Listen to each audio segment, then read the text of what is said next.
In almost every language on Earth, the word assassin conjures the exact same image. We picture a shadowy, highly trained killer stepping out of the dark to strike a political target. It is a concept that has fueled centuries of pop culture and blockbuster gaming franchises. That specific image traces its roots back to the 13th century, when a Venetian traveler named Marco Polo returned to Europe with incredible stories from northern Persia. He described a secretive mountain cult ruled by a mysterious master who controlled his followers with hashish and the promise of a hidden earthly paradise. There is a massive problem with those stories. Marco Polo never visited the fortress he described. He collected local rumors and hearsay decades after the events actually happened. The tales of drugged killers were pure propaganda, invented by Crusader and Seljuk enemies to demonize a group of people they feared. To understand the real assassins, we have to strip away the myth of the brainwashed cult. We have to look at a desperate, persecuted community fighting for its life. By the late 11th century, the Middle East was firmly under the control of the Seljuk Empire. This was a massive Sunni Turkish dynasty with vast territorial holdings and an enormous military, and they viewed minority Islamic sects as a direct threat. In 1094, a bitter succession crisis in Cairo fractured the Ismaili faith.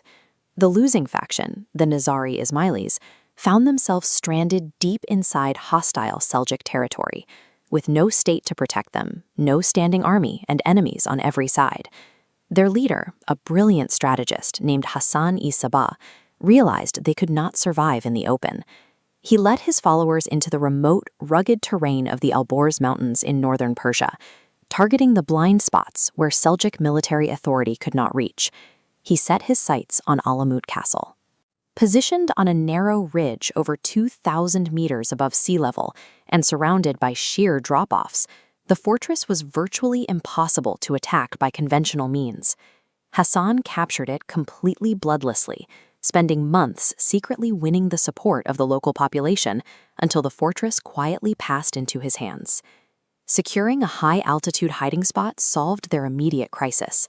Using that single mountain peak to build a 166-year state required an entirely new model of survival. The Nizaris faced a simple, brutal mathematical problem. They were a tiny minority, surrounded by the vast Seljuk war machine.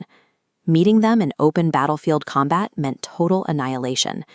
The Seljuks controlled a massive contiguous territory. Hassan countered by establishing a decentralized network of scattered, self-sufficient mountain fortresses.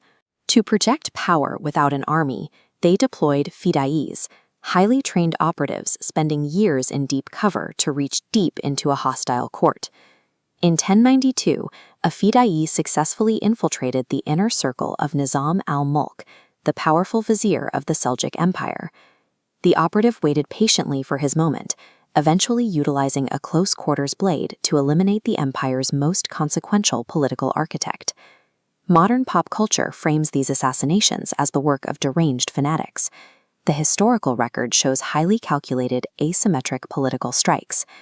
By removing a specific hostile leader, the Nizaris could paralyze an enemy army or immediately relieve a siege on their own communities.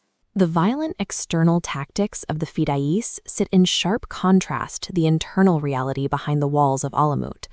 While their enemies called them hashishin, a derogatory term for drug users, they referred to themselves as assassin, meaning those who are faithful to the foundation. Hassan-i Sabbah himself was not an unhinged cult leader. He was an austere, deeply disciplined scholar, a philosopher, and a mathematician who had studied alongside the famous Persian poet Omar Khayyam. Under his leadership, the isolated fortress amassed an incredible library. While Seljuk armies marched in the valleys below, the halls of Alamut were filled with philosophical texts, theological treatises, and complex scientific manuals. This highly detailed astrolabe reflects the advanced level of their research. The fortress actually functioned as a working scientific observatory, mapping the heavens and contributing to medieval astronomy from a 2,000-meter peak. This is the central paradox of the entire Nizari Ismaili state. The dagger was swung to protect the scroll. Their militant, asymmetric network existed exclusively to shield this fragile, intellectual sanctuary from an empire that wanted to burn it. The Seljuks besieged the Nizaris for decades and failed. The Crusaders clashed with them and failed. The force that finally broke the network arrived 166 years later, the Mongol Empire, commanded by Hulagu Khan. In 1256, a massive Mongol army surrounded Alamut. Realizing resistance was mathematically impossible against this new enemy, the last Nizari lord, Rukn al-Din Khorshah, negotiated a surrender in exchange for safe passage. Hulagu Khan accepted the surrender, broke the promise immediately, and executed the Nizari leadership. With the leadership dead, the Mongols set about dismantling the fortress. But before they brought down the stone, they turned their attention to the vast library of Alamut. A Persian historian named Tumaini was traveling with the Mongol forces. He was granted permission to inspect the library before it was destroyed. He sifted through the collection, saving a few scientific and astronomical works he deemed useful. He then stood by as the Mongols set fire to the rest, incinerating generations of Nizari history, theology, and philosophy. Tearing down the stone walls crippled the state physically. Burning their archives erased their identity. Because the fire consumed the Nizari's own records, the task of writing their history fell exclusively to the people who hated them. Sunni historians and Crusader chroniclers recorded their own hostile propaganda as absolute fact. Those one-sided medieval accounts eventually reached the ears of travelers like Marco Polo. Passed down through centuries, the genuine religious and political struggle of the Nizaris mutated into the fictional, drug-fueled pop culture myths we consume today. The true footprint of Alamut reveals a heavily marginalized people facing crushing state power.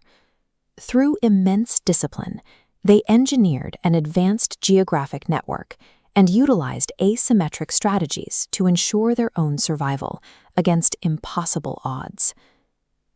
A military can conquer a mountain. They can execute a leader and dismantle a fortress. But the permanent assassination of a people is the destruction of their knowledge.